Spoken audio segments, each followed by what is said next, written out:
सबसे पहला मेरा संगठन और सबसे पहला भ्रष्टाचार का मुद्दा मैं रोहतक से ही उजागर करूंगा। मैं गरीब परिवार से जरूर हूँ, लेकिन विरासत में मिला हुआ संघर्ष है मुझे। न कभी मैं डरता, न भीगता, न मैं झुकता। जो किसानों से संबंधित रजिस्ट्री घोटाला है, उस दादरी जिले का भी मैं एक बहुत ही बड़ा रजिस्ट्री घोटाला जल्द ही उजागर करने जा रहा हूँ। उसके कुछ कागजात मुझे प्राप्त भी हो चुके हैं। दादरी जिले में जो पहाड़ घोटाले की 124 नंबर एफआईआर थाना बाटड़ा और 195 नंबर एफआईआर बाटड़ा थाना में जो दर्ज हुई है पहाड़ घोटाले की, उसकी जांच सीबीआई को दे दिया जाए तो मैं दावे के साथ कहता हूं कि पिछली सरकार जो भाजपा की रही थी, उसमें हमारे कृषि मंत्री ओम प्रकाश धनखड़ जी थे, जो आज प्रदेश के अध्यक्ष हैं। उन्होंने इस मामले से लगातार जुड़े रहे हैं और अगर सीबीआई को एक केस दिया जाएगा तो बीजेपी का जो प्रदेश अध्यक्ष है वो सलाखों के पीछे जाने से किसी भी सूरत में नहीं बचेगा। तो मैं तो अनिल विज से ये मांग करता हूँ, इस चैनल के माध्यम से खबर सुनने के बाद तुरंत दादरी के रजिस्ट्री घोटाले की जांच के लिए आदेश दे दें और मुझे उस जांच के अंदर गवाह बना ले। मैं सबूत के तौर पर अनेक तथ्य पेश कर दूंगा, जिससे दादरी को जनता को भी पता चल जाएगा कि किस प्रकार का ये घोटाला होता, और ये घोटाला कई दिनों से और लंबे समय से चलता आ रहा है। देखो जी, आम आदमी पार्टी ने मुझे 6 जिलों का जो किसान संगठन का संयोजक बनाया है। किसानों की अनेक समस्याएं हैं और किसानों की समस्याओं के लिए और सबसे बड़ी तो ये है कि जब से बीजेपी और जजपा की सरकार आई है, भ्रष्टाचार चरम सीमा पर है। जो किसानों से संबंधित रजिस्ट्री घोटाला है, उस दादरी जिले का भी मैं एक बहुत ही बड़ा रजिस्ट्री घोटाला जल्द ही उजागर करने जा रहा हूं। उसके कुछ कागजात मुझे प्राप्त भी हो चुके हैं। इसलिए मेरी ये भी मांग है, क्योंकि किसानों की समस्या है, रजिस्ट्री से संबंधित, ज़मीन से संबंधित जो मामला है किसानों का है, और मैं माननीय सांसद साहब के नॉलेज में भी जल्द ही लाऊंगा। और 1 या 2 दिन में मैं सांसद साहब से व्यक्तिगत तौर पर दिल्ली से मिलकर उनसे आशीर्वाद लेकर ब्लॉक स्तर पर, जिला स्तर पर ज्ञापन सौंपने का कार्य आरंभ करेंगे। हमारा जो इलाका है वो बालडा विधानसभा क्षेत्र से, मैं गांव चांदवास से बिलोंग करता हूं और लंबे समय से मैंने भ्रष्टाचार के खिलाफ लड़ाई लड़ी है। किसान सेल के साथ साथ मैं ये भी काम मेरा जारी रहेगा। अभी मैंने कुछ ही दिन पहले बालडा के अंदर एक एफआईआर 70 करोड़ के आसपास पहाड़ घोटाले की दादरी के अंदर दर्ज कराई थी। अभी 8-10 दिन पहले एक बड़ी एफआईआर 4 करोड़ 9 लाख की पहाड़ घोटाले की दर्ज की है। मैं तो सरकार से ये भी मांग करता हूं कि किसान संगठन के साथ साथ अगर दादरी जिले में जो पहाड़ घोटाले की 124 नंबर एफआईआर थाना बाटड़ा और 195 नंबर एफआईआर बाटड़ा थाना में जो दर्ज हुई है पहाड़ घोटाले की, उसकी जाँच सीबीआई को दे दिया जाए तो मैं दावे के साथ कहता हूँ कि पिछली सरकार जो भाजपा की रही थी, उसमें हमारे कृषि मंत्री ओम प्रकाश धनखड़ जी थे, जो आज प्रदेश के अध्यक्ष हैं। उन्होंने इस मामले से लगातार जुड़े रहे हैं और अगर सीबीआई को एक केस दिया जाएगा तो बीजेपी का जो प्रदेश अध्यक्ष है वो सलाखों के पीछे जाने से किसी भी सूरत में नहीं बचेगा। क्योंकि बाटड़ा थाने में दर्ज 2 एफआईआर 124 नंबर और 195 नंबर 2020 सन की है। मैं दावे के साथ कहता हूं, अगर सीबीआई को दे दिया जाए तो सीबीआई की पहली हथकड़ी प्रदेश के अध्यक्ष भाजपा पर होगी। क्या आपके पास प्रूफ इस चीज का है कि इस संबंध में बहुत ही ईमानदार अफसर बालडा के उस वक्त तत्कालीन एसडीएम डॉक्टर वीरेंद्र सिंह थे। उन्होंने इस मामले की जांच की थी।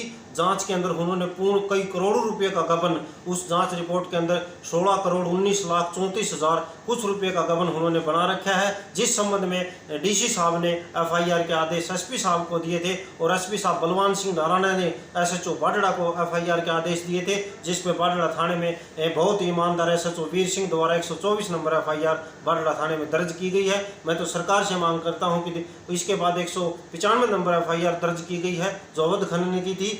इसी प्रकार से अगर ये एफआईआर दर्ज करके और सीबीआई को केस दे दिया जाए तो किसी भी सूरत में ये नहीं बच सकते, क्योंकि ये बड़ा भारी घोटाला है।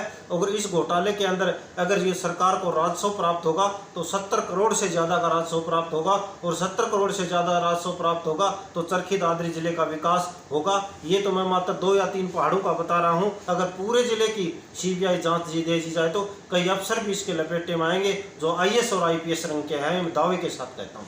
आपने एक आईएएस की बात की, आईएएस में आपने जो बात की, क्या कुछ पूरा मामला है? पूरा मामला संज्ञान देखो जी, सभी को पता है, सार्वजनिक तौर पर यहाँ एक चरखी दादरी के अंदर एक बड़ा ही भ्रष्ट डीसी लगाया गया था, अजय सिंह तोमर जिसका नाम था। और उस तोमर ने बड़े ही यहाँ पर ट्रकों का गया था और यहाँ पर बड़े धरने प्रदर्शन हुए थे। 5-5 करोड़ के आरोप लगे थे, मीडिया के अंदर भी सुर्खियों में छपे हुए थे। और उसके संबंध में मैंने हाई कोर्ट में भी याचिका उस डीसी साहब के खिलाफ डाल रखी है और हाई कोर्ट के दबाव से ही एफआईआर दर्ज हुई है। मैं भी ये बता दूँ, अगर सही माने में, इसलिए मैं मांग करता हूँ कि सीबीआई को दे दिया जाए तो बड़ा भारी घोटाला उजागर होगा। और मैं ये कहता हूँ कि हरियाणा में इससे बड़ा कोई घोटाला उजागर नहीं हो सकता। इसके साथ मैं ये भी कहना चाहता हूँ, जजपा और भाजपा की जब से इस प्रदेश में सरकार आई है तो इन्होंने 9 महीने में 9 बड़े घोटाले किए हैं, जिसमें शराब का घोटाला था, धान का घोटाला था, शिक्षा घोटाला था, ये रजिस्ट्री घोटाला था। 9 घोटाले इनके हैं। ये तो घोटालाबाजों की सरकार है। लेकिन हमारी आम आदमी की पार्टी की जो सरकार है और हमारे देश के जो बड़े कद्दावर नेता हैं, जो हिंदुस्तान में एक ईमानदारी के प्रतीक माने जाते हैं, माननीय अरविंद केजरीवाल जी, और हरियाणा प्रदेश के अंदर जो राज्यसभा में और हरियाणा प्रदेश के लिए दिन रात मेहनत कर रहे राज्यसभा सांसद सुशील गुप्ता जी बड़े ही ईमानदारी से काम कर रहे हैं। अगर ऐसे नेता हमें देश में मिल जाए तो हमारे देश का विकास होगा, विकसित होगा, देश प्रदेश उन्नति की तरफ जाएगा। मैं चाहे दूसरी पार्टी से विलोम करता हूं, लेकिन अनिल विज कुछ हद तक उस पर लगाम कसने में सक्षम है। एक ऐसा बंदा अनिल विज ही है जो लगाम कस सकता है। तो मैं तो अनिल विज से ये मांग करता हूं कि इस चैनलों के माध्यम से खबर सुनने के बाद तुरंत दादरी के रजिस्ट्री घोटाले की जांच के लिए आदेश दे दें और मुझे उस जांच के अंदर गवाह बना लें। मैं सबूत के तौर पर अनेक तथ्य पेश कर दूंगा, जिससे दादरी को, जनता को भी पता चल जाएगा कि किस प्रकार का ये घोटाला होता, और ये घोटाला कई दिनों से और लंबे समय से चलता आ रहा है। जी बताइए। हाँ जी, मेरे को जो किसान सेल की जिम्मेवारी दी गई है उसकी बड़े ही निष्ठा और ईमानदारी से निभाऊंगा।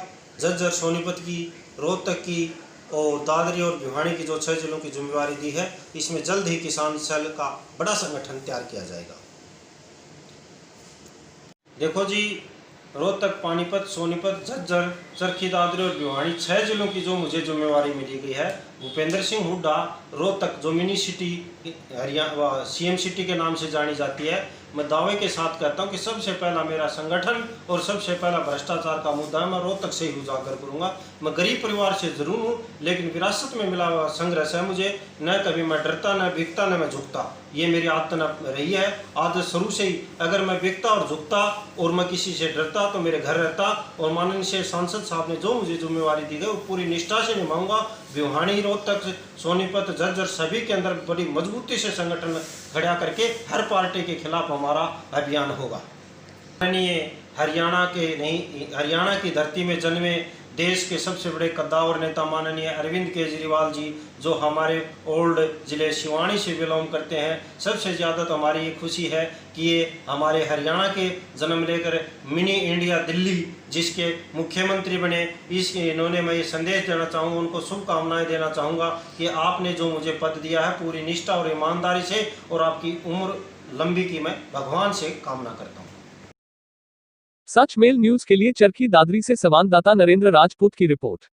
सच मेल से जुड़ने के लिए हमारे YouTube व Facebook पेज को सब्सक्राइब, लाइक व शेयर करें। सच मेल न्यूज सदैव आपके साथ। आपकी आवाज, आपकी ताकत। जुड़े रहे हमारे साथ।